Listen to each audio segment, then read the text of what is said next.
30절 읽고 여러분들 1절 읽어주시고 번갈아 가면서 읽겠습니다.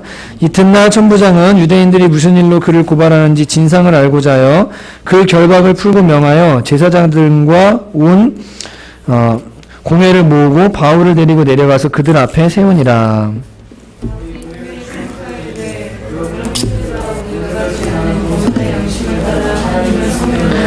대제사장 아나니아가 바울 곁에 서 있는 사람들에게 그 입을 치라 명하니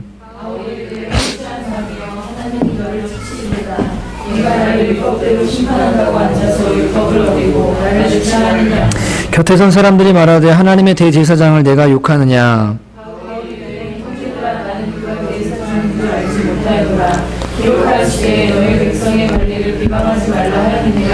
바울이 그중 일부는 사두개인이요 다른 일부는 바리새인인 줄 알고 공회에서 외쳐 이르되 여러분 형제들아 나는 바리새인이요 또 바리새인의 아들이라 죽은 자의 소망 곧 부활로 말미암아 내가 신문을 받노라.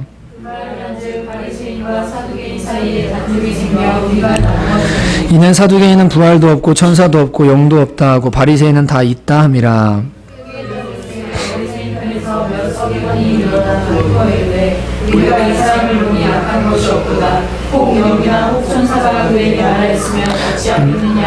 큰 분쟁이 생기니 천부장은 바울이 그들에게 찢겨질까 하여 군인을 명하여 내려가 무리 가운데서 빼앗아 가지고 영내로 들어가라 하니라. 그날 밤에 주께서 바울 곁에 서서 이르시되 담대하라.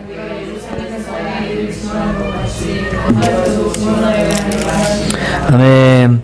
지난주에 우리는 부활하신 예수님을 만난 사건을 증언하는 바울에 대해서 함께 살펴보았습니다. 말씀 나누기 전에 지원 형제님 드럼 갈수록 잘 치시죠. 이제 속도도 나오시고, 네. 집에서 맛있는 거 많이 해주시나 봐요. 힘이 얼마나 좋으신지, 네. 진짜로 너무 감사한 것 같아요. 우리 격려의 박수 한번 해주실래요, 진짜? 네. 얼마나 예배가 풍성해지고 감사한지 모르겠습니다. 너무 기분이 좋아요.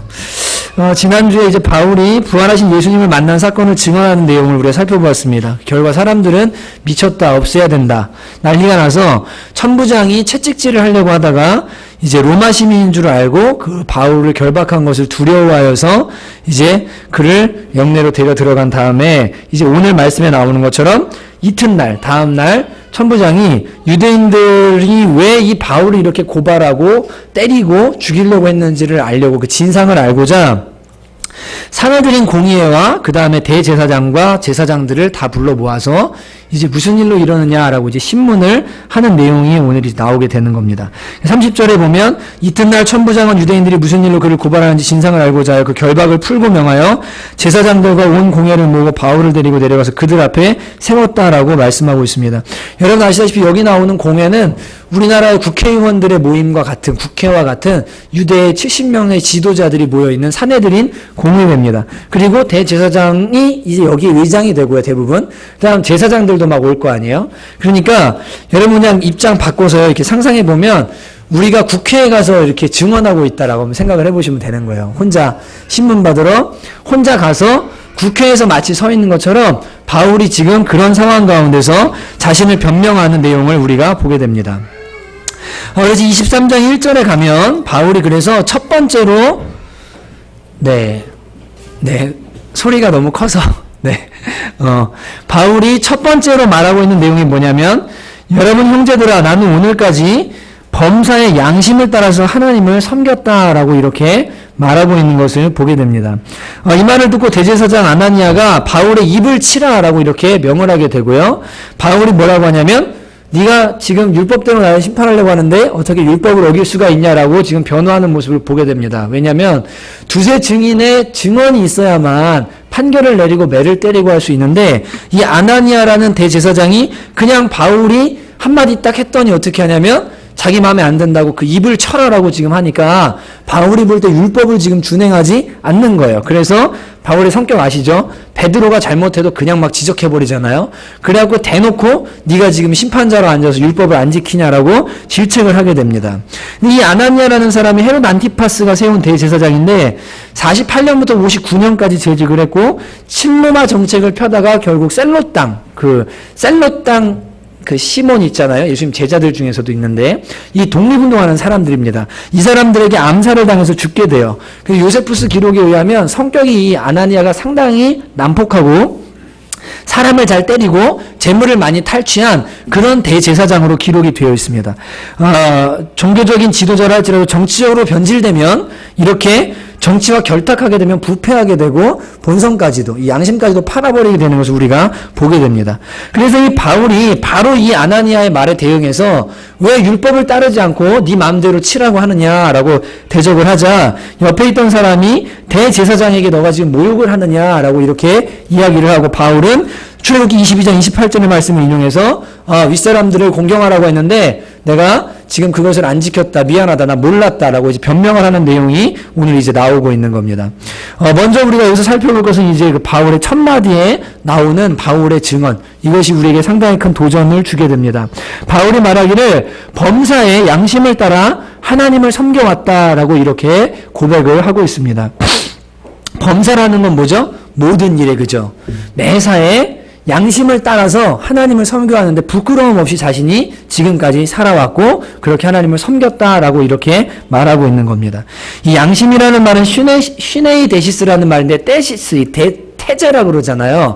이게 명제입니다. 명제. 그래서 슈네이 데시스라고 말하면 이게 뭐냐면 같은 지식이에요. 함께 공유하고 있는 명제, 같은 지식을 말하는데 그러니까 이 양심이라는 것은 보편적으로 선에 대해서 모든 사람들이 함께 동의하고 같이 아는 거 있잖아요. 그거를 양심이라고 말합니다. 선악의 구별의 기능을 지닌 정서, 이것을 우리가 양심이라고 표현을 하는데 바울이 자신이 자신의 양심을 따라서 지금까지 하나님을 섬겨왔는데 부끄러움 없이 섬겨왔다라고 이렇게 고백하고 있는 것을 보게 됩니다. 이 양심은 성경에서 보면 요한복음 8장에는 그 가늠한 여인이 잡혀왔을 때 예수님께서 땅바닥에 글씨를 쓰시죠. 이 글씨가 도대체 뭐냐라고 할 때 사람들이 주석하는 사람들 중에 아마도 그 자리에서 여자를 돌로 치려고 했던 사람들의 죄상을 쓰지 않으셨을까. 그래서 그 결과가 어떻게 일어났냐면 이 말씀을 듣고 그들이 양심의 가책을 느껴서 하나둘씩 다 돌아갔다라고 말씀하고 있습니다.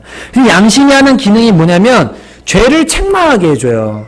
그러니까 말씀이 들려질 때, 바른 말씀이 들려질 때 이 양심이 우리의 죄를 책망을 해줍니다. 그리고 로마서 9장 1절에서 2절에 보면 바울이 말하길 내가 참말을 하고 거짓말 아니하는 줄을 하나님이 아신다라고 하면서 내 양심이 성령 안에서 나와 더불어 증언한다라고 말합니다.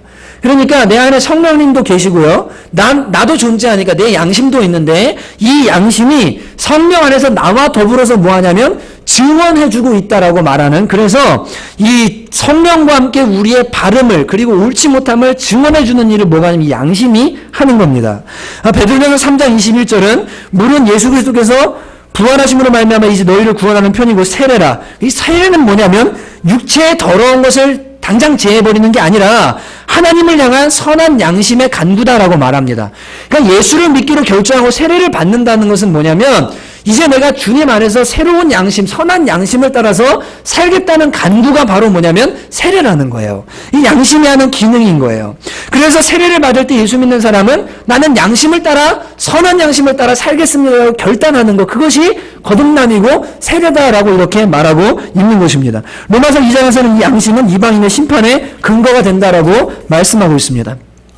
여러분, 그런데 이 양심이요, 예수를 믿고 나면 이 도덕적인 양심, 도덕적으로 그냥 일반적으로 말하는 사람들이 다 가지고 있는 공통된 어떤 선의 기준인 양심을 넘어서서 여러분과 제가 다 알다시피 하나님이 우리 안에 선한 양심, 지난 2주 동안의 말씀이 계속 나왔잖아요. 주일날이요.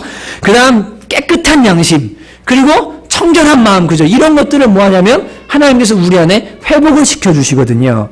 그래서 예수 믿는 사람은 이 선한 양심, 청결한 양심을 가지고 어떻게 하냐면 하나님과 사람 앞에서 살아가게 됩니다. 근데 이 선한 양심은 분명히 우리가 알지만 예전에 예수를 믿기 전에 가지고 있던 양심과는 완전히 차원이 달라요.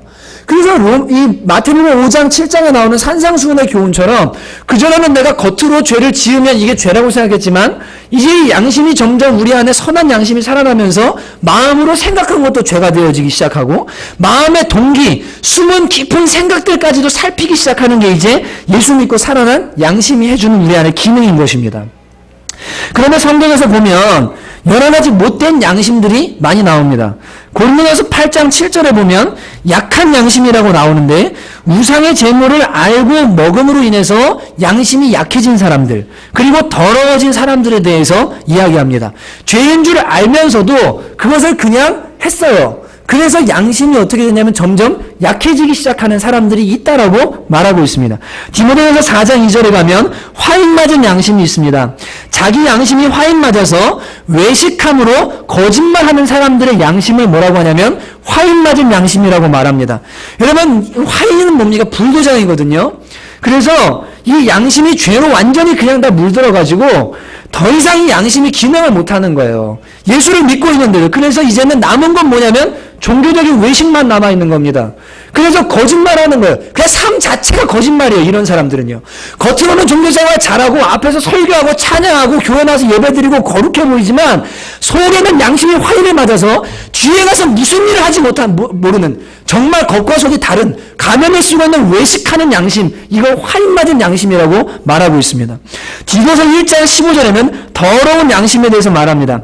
깨끗한 자에게는 모든 것이 깨끗하나 더럽고 믿지 않은 자에게는 깨끗한 게 하나도 없다. 왜냐하면 그들이 마음과 양심이 더럽기 때문이다. 마음과 양심이 죄로 인해서 물들어 있기 때문에 모든 것이 다 그들의 눈에 볼 때 다 더럽고 지저분해 보이는 거예요. 제가 이거 예전에 경험했거든요. 예수님을 제대로 만나기 전에 이 음란한 어떤 그 영향들을 많이 받다 보니까 세상이 음란하잖아요.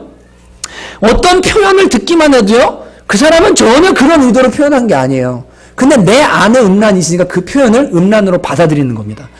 이 양심이 더러워져서 죄에 물들게 되면 밖에 있는 모든 것들을 다 어떻게 하는데 양심의 통로를 통해서 이것을 받기 때문에 내가 더럽기 때문에 사실은 더럽지 않은 것도 더럽게 받아들이기 시작하는 거예요. 이것을 더러운 양심이라고 표현을 하고 있습니다. 그런데 바울은 오늘 말씀에 나오는 것처럼 자신의 양심 앞에 한 점 부끄럼 없이 내가 하나님을 섬겨왔다. 양심을 따라서 내가 하나님을 섬겨왔다라고 말하고 있습니다. 여러분, 예수 믿는 사람이 양심의 소리만 제대로 들어도 거룩하고 정결하게 살 수가 있습니다. 나가서 신앙 양심의 소리를 제대로 듣고 따르면 부끄러움 없이 하나님을 섬길 수가 있습니다. 문제는 뭐냐면 여러분, 오늘날 교회를 망치는 두 가지 신학이 있는데 번영신학과 강도신학이라는 신학이 있습니다. 번영신학은 뭐냐면 잘 아시다시피 미국발 신학이에요.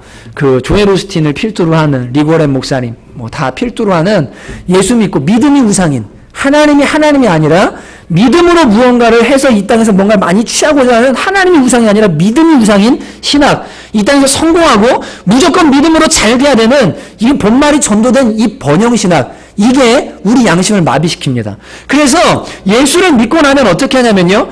수단과 방법을 안 가려요. 무조건 세상에서 성공을 하고 번영해야만 신앙이 좋다고 착각을 하는 거예요. 그게 하나님 축복이라고 생각하는 겁니다. 이게 우리의 양심을 말아먹는 못된 신학 중에 하나예요. 거기다가 강도신학이라는 건 뭐냐면 예수님이 십자가에서 달리셨을 때 우평강도가 죽기 전에 회개했거든요. 그래서 예수님도 나랑 낙원에 있을 거라고 하셨습니다. 사람들이 어떻게 생각하냐면 그냥 죄 잔뜩 지어도 마지막에 예수 믿는 신앙만 내가 붙들면 난 천국 갈 수 있다는 이 잘못된 신학 있잖아요. 이건 믿음이 이게 잘못된 믿음이에요. 여러분, 우리 안에 진짜로 하나님이 계셔서 바른 양심의 작용이 일어나면 그냥 지금 당장의 죄, 당장의 거룩함이 나의 관심이 되지, 내가 이 땅에서 성공하고 잘 먹고 잘 살고 무언가 누리기 위해서 거짓말하고 속이고 세상 대로 가다가 마지막에 내가 회개하면 천국 가니까 괜찮다라고 하는 이 생각은 복음이 주는 생각이 아닙니다. 여러분, 이러한 생각들이 교회 안에 팽배하기 때문에 양심을 팔아먹고요, 오로지 성공을 위해서 달려가는 거예요. 그 사람의 삶이 세상적으로 볼 때는 잘 나가는 것 같고 잘 되어지는 것 같지만 하나님 앞에서는 양심을 따른 삶이 아닙니다. 하나님이 보실 때는 그것은 양심을 따른 것이 아니라 분명히 세상을 따르고 타락한 욕심을 따른 것이기 때문에 그렇습니다. 장발장이 나오는 최근에 유명한 영화 있죠. 레미제라블. 아내와 처남과 이제 장인 장모님이 그때 시간을 주셔서 애들을 봐주셔서 보러 갔었는데 진짜 은혜를 받았어요. 이번 주에 청년들이랑 같이 이제 거기서 P2P 사이트에 누가 찾았다고 그래가지고 보자고 해서 이제 볼 것 같은데, 아시다시피 빵을 하나 훔쳐가지고 19년 동안 뭐 하냐면 감옥살이를 하고 그 다음 출소를 합니다. 이 얘기는 잘 아시잖아요. 그래서 사람들 안 받아주니까 어디 가냐면 성당에 가죠, 그죠? 성당에 갔는데 신부님이 융숭하게 대접해주고 잠자리에 침대에서 자라고 하고 그랬는데 어떻게 하냐면 이 장발장이 그 새벽에 거기 있는 촉대란 거죠. 식기들 이런 거를 식기들을 다 훔쳐가지고 이제 나갑니다. 그러다가 나중에 걸려요. 경찰한테 걸려가지고 신부님 앞에 끌려와서 잡혔을 때 이 신부님이 그거 내가 선물로 준 거라고. 그리고 이 촛대도 가져가라고 그러는데 왜 안 가져갔냐고 그래서 촛대를 줍니다. 그래서 장발장이 거기에 왜 자기 같은 죄인을 이렇게 용서해 줄까? 이제 또 한 번 들어가면 완전 죽는 건데. 그래서 그 감사한 마음에 하나님 앞에 고민하면서 새 삶을 시작하게 되잖아요. 근데 그 이후의 내용은 이제 우리가 잘 모르잖아요. 도덕책이 거의밖에 안 나오니까. 근데 그 장면에서 이제 이 사람이 새 삶을 시작하기로 하면서 보호관찰을 하는 그 용지가 있습니다. 도장 찍고 맨날 검사받고 하는 내가 지금 보호관찰 중이라는 그런 이 증명서가 있는데 그걸 찢어버리고요. 그 다음에 그냥 새로운 인생을 살고 이름 다 바꾸고 그리고는 나중에 열심히 살아서 큰 공장의 사장도 되고 한 도시의 시장이 돼요. 이 장발장이요.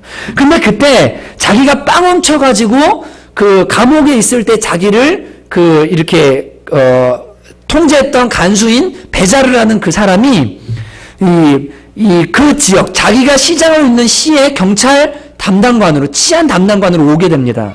이 사람 진짜 뭐 놀래죠 이제. 왜냐하면 자기를 아는 사람이고 알아볼까가 걱정이 되고 그리고 그 보호관찰 중에는 그 찢어버리고 도망갔으니까 걸리면 이제 끝장이거든요. 그래서 이 베자르라는 이 사람이요 와서 어떤 순간에 이 장발장의 모습을 보고 이름도 바꾸고 시장이 됐지만 장발장이라는 느낌을 갖게 돼요. 그래서 확인을 하려고 시에다 요청을 하게 되는데 그 찰나에 어떻게 되냐면 노숙자인 사람이 장발장이라는 누명을 쓰고 그 다음에 재판을 받게 되는 상황이 옵니다. 근데 그때 이 장발장이 고민하면서 막 울부짖으면서 노래하는 장면이 나와요. 진짜 감동받았거든요. 거기서 어떻게 노래하냐면 제가 정확하게 기억은 안 나는데 지금 자신 때문에 다른 사람이 재판을 받아서 어떻게 하냐면 감옥에 가게 생긴 거예요. 자기는 시장이 되어서 사람들 살리는 일을 하고 있어요. 좋은 시장이 됐어요. 고민이 되는 겁니다. 양심의 가책을 받는 거예요. 내가 시장으로서 더 선한 일을 하는 것이 좋은 게 아닌가. 그럼 하나님이 이 죄를 용서해 주지 않을까. 근데 한편에는 그 대사 중에 제가 진짜 감동받은 게 뭐냐. 이 죄를 덮고 지옥에 갈 것인가. 대사가 나옵니다. 그냥 이 거짓말로 이 사람 감옥에 가게 놔둬버리고 나 지금까지 쌓은 삶이 있고 내가 이렇게 노력하며 사니까 한순간에 무너지게 되는데 내가 진실을 택하고 감옥에 갈 것이냐 아니면 죄를 택하고 지옥에 갈 것이냐라고 노래하는 장면이 나옵니다. 여러분 이게요 거듭난 사람들 속에 일어나는 양심인 거예요. 신앙 양심인 겁니다. 사람이 기준이 아니고 사람의 도덕으로 볼 때 지금 선한 일 많이 하고 괜찮으니까 당신 좋은 사람입니다 라고 이런 기준이 아니라 하나님이 보실 때 내가 지금 바르냐 진짜로 내 양심이 바르게 작동하면 하나님이 볼 때 지금 이것이 진짜냐 아니면 거짓이냐 여러분 이것을 하는 기능이 우리의 양심인 겁니다. 여러분 빛의 열매는 모든 착함과 의로움과 진실함에 있다고 말합니다. 여러분 진실함이 없잖아요. 거짓말을 밥 먹듯 하잖아요. 양심이 마비된 거예요. 예수 믿는 사람들 안에 거짓말을요 아무렇지 않게 생각하는 사람들이 너무 많아요. 세금 포탈하고 사회에서 속이고 속이지 않으면 살 수 없다고 생각하고 여러분 누가 속여서 그렇게 살라고 했습니까? 차라리 죽더라도 진리를 택하라는 게 하나님이 우리에게 주신 명령 아니에요. 너무 쉽게 양심을 타협하고 너무 쉽게 모든 걸 다 어떻게 하냐면 그냥 팔아먹는 거예요. 여러분 빛의 열매가 아니라 어둠의 열매를 맺는 겁니다.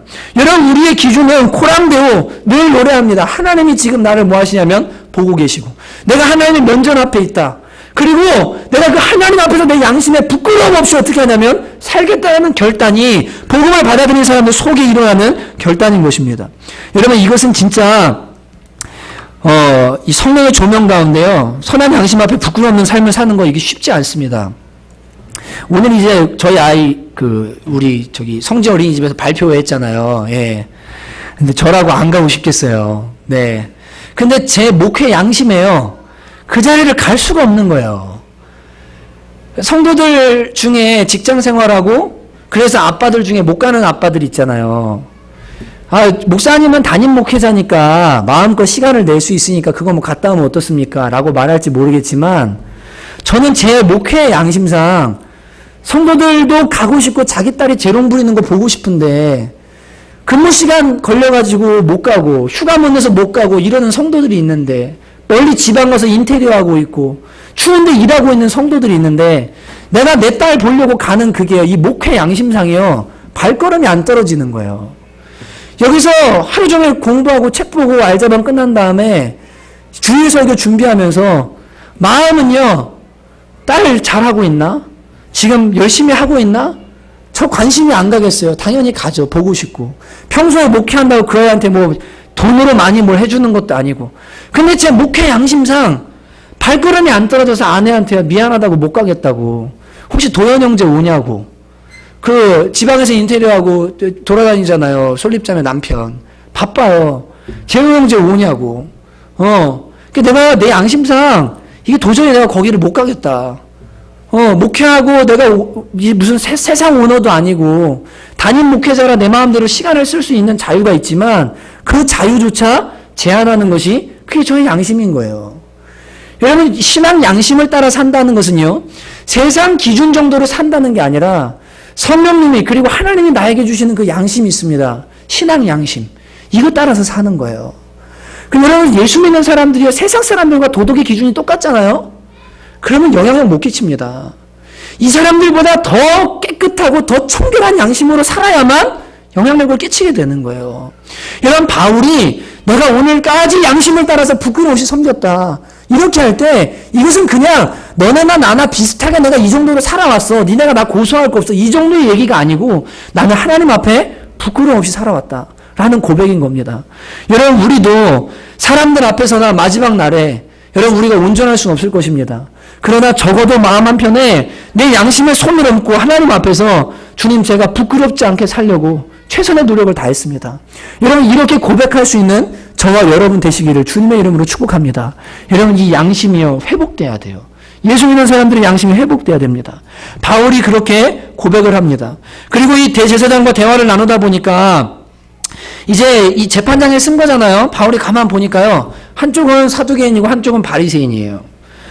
보니까 이 사람들 바리새인 사두개인 섞여 있네. 그리고 바울이 어떻게 하냐면 아주 지혜로운 방법으로 이 위기를 모면하는 걸 우리가 보게 됩니다. 이제 사두개인은요 모세 오경만 믿어요. 꼴통 보수예요. 쉽게 말하면 꼴통 보수예요. 모세 오경에 나오는 내용만 믿어요. 이 바리새인들은 천사도 믿고 영도 믿고 다 믿습니다. 바울이 딱 보니까 어떻게 하냐면 나눠져 있어요. 그래갖고 어떻게 했냐면 예수님을 믿고 부활한다는 소망을 바울이 믿잖아요. 거짓말하는 게 아닙니다. 그래갖고 던져준 화두가 뭐냐면 나는 지금 부활 문제 때문에 여기 심판을 받고 있다. 신문을 받고 있다라고 얘기를 던졌습니다. 그랬더니 그 바울을 고소하러 온 사람들 안에 자중질환이 막 일어난 거예요.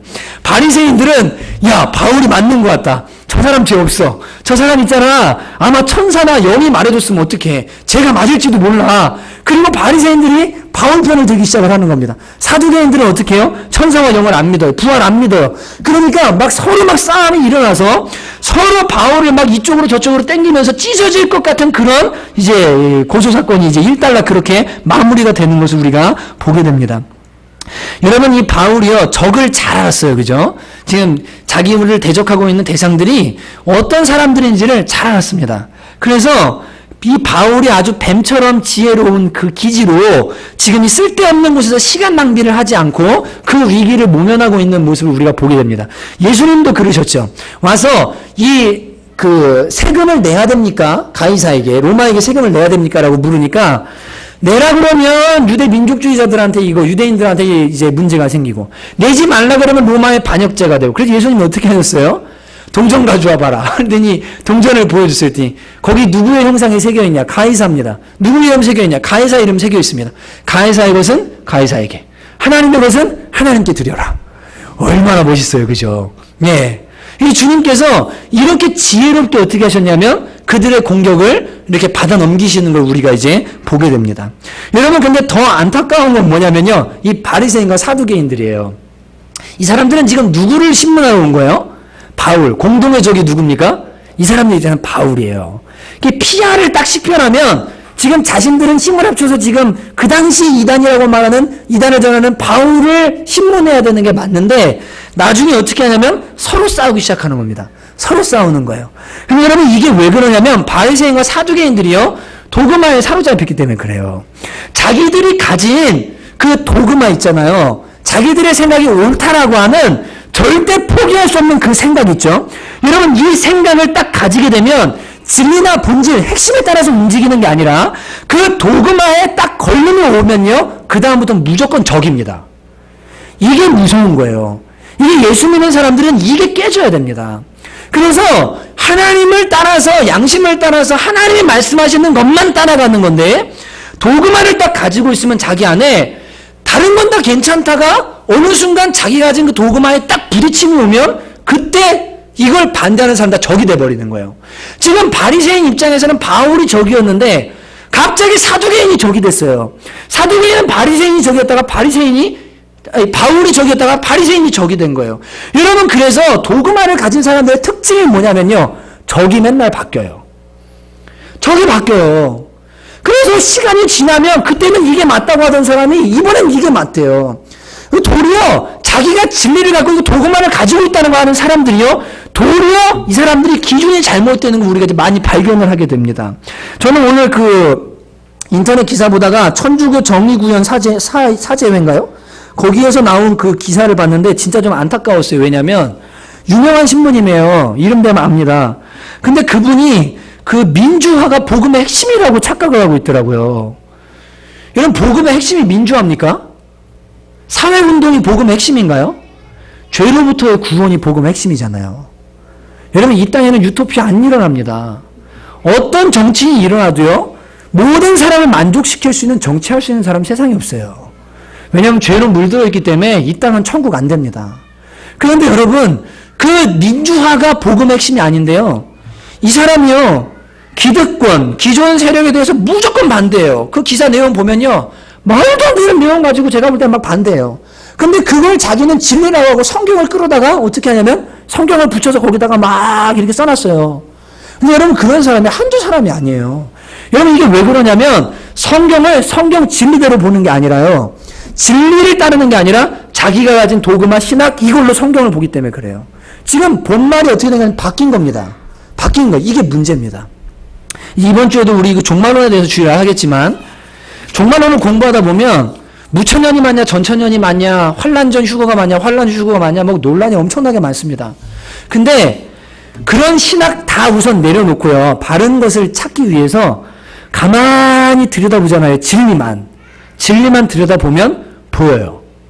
진짜로 보입니다. 성령의 조명 아래요, 자료들을 찾아서 공부하고 그리고 여지껏 쓰는 신학들과 사조와 이것들을 쭉 이렇게 보면 보이기 시작합니다. 그래서 붙들어야 될 것만 딱 붙들면 돼요. 여러분, 생각해 보세요. 이번 주일날 좀 얘기하는데 맛배기로 환란전 휴거가 좋습니까? 환란 휴거가 좋습니까? 전이 좋죠, 그죠? 좋습니다. 좋죠. 환란전 좋죠. 근데 만약에요, 환란 전에 구원 못 받았어요. 그럼 어떻게 해요? 진짜 진실되게 주님 섬겼는데 나름대로요, 환란 전에 구원 못 받았어요. 이 사람들 어떻게 되냐면요, 하나님을 완전히 대적하는 사람들로 바뀝니다. 예. 그리고 여러분, 이 환란전 휴거가 가지고 오는 맹점이 뭐냐면 하나님을 사랑하는 게 초점이 아니고요, 환란을 피하는 게 초점이 돼요. 예. 그래서 다 장단점이 있거든요. 근데 이제 성경이 뭘 말하는가를 보면 됩니다. 이번 주 이제 그거를 볼 거예요. 예수님이 하신 말씀만 보면 되거든요. 나머지는 격가지예요. 요한계시록도 순서대로가 아니라 7개 이야기가 반복되면서 이루어집니다. 그래서 그대로 천년왕국이 되어지는 순서가 아니고 이게 7개가 반복이 이루어지기 때문에 사도 요한의 패턴입니다. 요한 1서도 보면 사도 요한은 계속 같은 말이에요. 한번 읽어보세요. 패턴이에요. 이 사람은 같은 말 하는 걸 좋아해요. 아이들아 너희에게 이것을 쓴 것은, 자녀들아 너희에게 이것을 쓴 것은, 아비들아 너희에게, 청년들아 너희에게 이것을 쓴 것은, 같은 말을 계속 반복해서 하고 막 3절 4절씩 똑같은 말 반복합니다. 이게 이 사도 요한이 가진 패턴이어서요, 요한계시록으로 똑같이 나타납니다. 그래서 문학이라는 장르와 묵시라는 것과 그 다음 상징이라는 거, 이걸로 잘 이해해서 요한복음을 자세히 보면 핵심을 붙들어야 되는 건 요거 알 수 있는데요, 사람들이 어떻게 하냐면 자기가 생각하는 신학이랑 자기가 가진 관점을 가지고요, 요한계시록 예수님의 말씀이 다 난도질을 하는 거예요. 이렇게 되면요, 이게 이제 문제가 되는 거예요. 여러분, 우리 교회들 안에도요, 신학을 가지고 서로 적을 삼는 사람들이 있습니다. 여러분, 이것은 중요하지 않습니다. 여러분, 바른 신학 중요한데요, 예수님을 사랑하고 하나님 뜨겁게 사랑하고요, 그리고 성경의 기본 가장 중요한 핵심 진리들, 십자가, 예수님의 신성과 인성, 삼위일체 교리, 그리고 이 땅의 종말, 그리고 하나님 유일하신 그 삼위일체 하나님 신관 있잖아요. 우리가 믿는 그 동정녀 탄생 이런 것들에 대해서 우리가 절대적으로 그거 부인하지 않으면요 이단 아닌 거예요. 교리가 조금 다를 수 있지만 예수님 안에서 다 한 가족이고 하나가 될 수 있습니다. 연합이 일어날 수 있어요. 근데 도그마를 딱 가지기 시작하면요 저기 지금 바깥에 있는데요 서로 싸우는 거예요. 바리새인 사두개인들처럼. 이게 지금 교회 안에도 똑같습니다. 여러분 우리 청교회는 정말 부탁드리는데요. 진리를 따라갑니다. 보수 합동이 좋은 이유는 98% 정도 성경 해석이 가장 맞기 때문에 그런 거예요. 100% 완전할 수는 없습니다. 가장 가깝다고 하기 때문에 여기에 진리를 맞춰서 우리가 성경을 공부하고 배우고 하는 거지 이것이 나중에 또 어쩌면 천국 갔을 때요 우리가 잘못 알고 있었던 것도 있을 수도 있어요. 그렇기 때문에 여러분이 도그마에 절대 사로잡히지 마시고 진리에 사로잡히는 저와 여러분이 되시기를 주님의 이름으로 축복합니다. 이게 되면요 적이 분명해지는 거예요. 적이 분명해져요. 우리나라 보세요. 얼마나 안타까워요. 동서가 서로 싸워요. 그죠? 동서가 서로 싸워요. 지금 사실 우리나라 제일 힘든 문제 뭡니까? 북한이잖아요. 근데요, 나라 안에서 싸우느라고요, 정신이 하나도 없어요. 예. 여러분, 이게 다 지금 사단이 이렇게 뿌려주는 거예요. 여러분, 여기서 벗어나서 본질이 무엇인지를 보시는 저와 여러분이 되셔야 할 줄 믿습니다. 그래서 바울이 이 큰 분쟁 안에서 이 도그마의 문제를 건드려요. 그래서 양편이 찢어질 위기를 맞게 되자 천부장이 군인들을 명하여서 영내로 피신을 시키게 됩니다. 근데 11절에 보면, 제가 정말 좋아하는 표현입니다. 11절에 보면, 그날 밤에 주께서 바울 곁에 서서 이르시되 담대하라. 여러분들 이 말씀을요, 그냥 읽으면 주님이 위로해 주셨나 보다. 여러분 이렇게 생각이 드시잖아요. 근데요, 잘 보세요. 주께서, 그 다음 뭐라 그래요? 바울 곁에 어떻게 하셔서요? 서서. 바울 속에 성령의 음성으로 내가 유대인들에게 말한 걸 로마에서도 증언해야 될 것이다. 라고 한 게 아닙니다. 무슨 감동으로 주신 음성 정도가 아니라 주께서 바울 곁에 서서 부활하신 예수님이요 감옥에 묶여있는 바울 옆에 오셨어요. 그 얘기예요. 너무 멋있지 않아요? 주님이 보좌에 계셨잖아요. 스데반 집사님 죽을 때는 일어나서 막 박수 쳐주시고 막 환영해 주셨잖아요. 바울이 여기서 진리를 외치고 사람들 앞에 막 진짜 죽을 위기를 당하면서 감옥에 있는 그 순간에 주께서 바울 곁에 서서 여러분 예수님이 찾아오셨습니다. 이단이 아니고요. 여러분 구약 성경에도 성육신하신 예수님이 나타나잖아요. 여호수아 앞에 군대 장관으로 오잖아요. 그래서 여호수아가 무릎 꿇고 경배하려고 하니까 천사들은 뭐라고 합니까? 천사들은 경배하지 마라. 하나님께랑 경배해라. 근데 여호수아가 무릎 꿇고 경배할 때 경배를 받으십니다. 그분은 예수님이시거든요. 성자세요. 여러분 이 지금 주께서 바울 곁에 서서라고 할 때 그 주님께서 오셔가지고 옆에서 지금 진짜 서서 이렇게 대화하듯이요 위로해주고 계신 거예요. 담대해라. 너 로마에 가서도 지금 너 유대인들한테 했던 얘기 있잖아. 나 만난 얘기 그거 해야 된다. 그냥 걱정하지 마라. 너 안 죽어. 너 로마 갈 때까지는 절대 안 죽어. 주님께서 지금 그렇게 옆에 오셔서 말씀해 주시는 거예요. 여러분 근데 그 다음 나오는 내용이요 재밌는데요. 40명의 사람들이 결사대를 꾸려서 바울을 죽이기까지는 먹지도 않고 마시지도 않겠다고 결단을 합니다. 여러분 누가 죽었을까요? 누가 죽었을까요? 바울이 죽었을까? 이 40명이 죽었을까요? 이 사람들이 결단대로 했으면 이 사람들이 죽었습니다. 왜냐하면 바울 죽을 때까지 먹지도 않고 마시지도 않겠다고 결단했거든요. 그런데 여러분 하나님이 바울을 어떻게 하셨죠? 살리셔가지고 로마로 보내셨어요. 로마에 가서도 2년 반 동안 살아있었어요. 계속 살아있었어요. 네로 박힐 때 목베인 당하기 전까지. 그러니까 이 40명은 바울을 죽이겠다고 결단하고 목숨 걸고 죽이려고 하는데 여러분 누가 살려주세요? 하나님이 바울을 살려주십니다. 살려주세요. 여러분 생명의 주권이 누구에게 있습니까? 하나님께 있는 거예요. 바울에게 나타나셔서 너 생명 나한테 있다. 너 로마 가서 복음 전할 때까지는 절대 안 죽는다. 걱정하지 마라. 여러분 이게 얼마나 놀라운 위로와 평안이 되겠습니까? 여러분 우리를 향해 하나님이 가진 계획과 하나님의 뜻들이 있는데 여러분 그거 이루어지기 전에 우리는 절대 죽지 않습니다. 여러분 믿으시죠?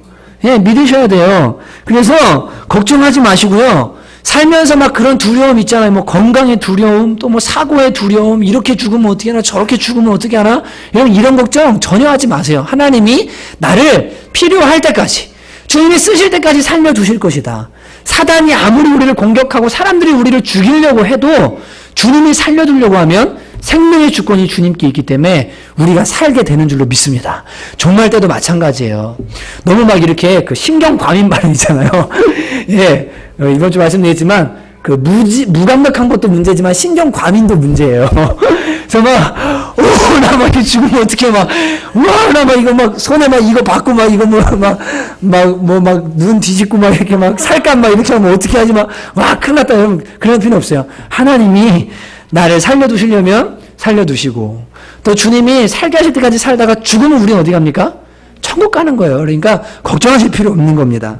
여러분 거기서 우리는 영원히 삽니다. 우리는 어디 집중하냐면 바울이 하는 것처럼 사명에 집중하면 되는 거예요. 사명에. 여러분 이게 얼마나 위로가 돼요. 보세요. 오셔가지고 주님이 오셔서요. 야 쟤네들 무섭지? 걱정하지 마. 이거는요 좀 불완전한 약속이에요. 음성이 들릴 때는 괜찮지만 떠나고 나면 이 위로는 사라집니다. 근데 확실한 약속이 뭡니까? 너 로마에서 복음 전할 때까지는 절대 안 죽는다. 사명이요. 이 사명이 우리에게 확실한 증거가 됩니다. 여러분 그래서 이 위기 속에서 그리고 두려울 때 그리고 무언가 흔들릴 때 있잖아요. 우리가 붙들어야 되는 거는 그런 값싼 위로가 아니에요. 하나님 저 좀 위로해 주세요. 하나님 좀 저 좀 이렇게 마음 좀 치유해 주세요. 여러분 이 정도의 치유가 아니라 하나님이 오셔서 내가 너를 통해서 하고자 하는 일이 있다. 너는 사명이 있다. 넌 그걸 이루어야 된다. 여러분 그거 딱 듣고 나면요. 그걸 이루기 위해서 주님이 나를 붙드시고 끝까지 인도하실 것이기 때문에요. 어떤 시험이 와도 두려움이 와도 더 이상 흔들리지 않는 거예요. 여러분 이 사명, 이 음성 들으시기를 주님의 이름으로 축복합니다. 그래서 환난 속에서는 다른 게 위로가 아니라 사명을 붙드는 것이 진정한 위로다라고 여러분 생각하시고 여러분 중에 혹시나 무언가 두려움이나 혹은 막 환난이나 어려움이 있잖아요. 그러면 그때 여러분 위로해 주세요. 하나님 도와주세요. 이것도 필요하지만 그걸 넘어서서 하나님 저에게 사명을 붙들게 해주십시오. 사명을 바라보고 가면 나머지 것들은 먼저 그 나라와 의를 구하면 다 더해져 주신다고 했잖아요. 하나님께서 모든 것을 해결하실 줄로 믿습니다. 바울이 그렇게 주님의 음성을 듣고 이제 고발당해서 나중에 벨리스 총독 앞에 가고 그 다음에 이제 가야사에게 가는 내용이 23장 이후로 나오게 됩니다. 다음 주에 더 함께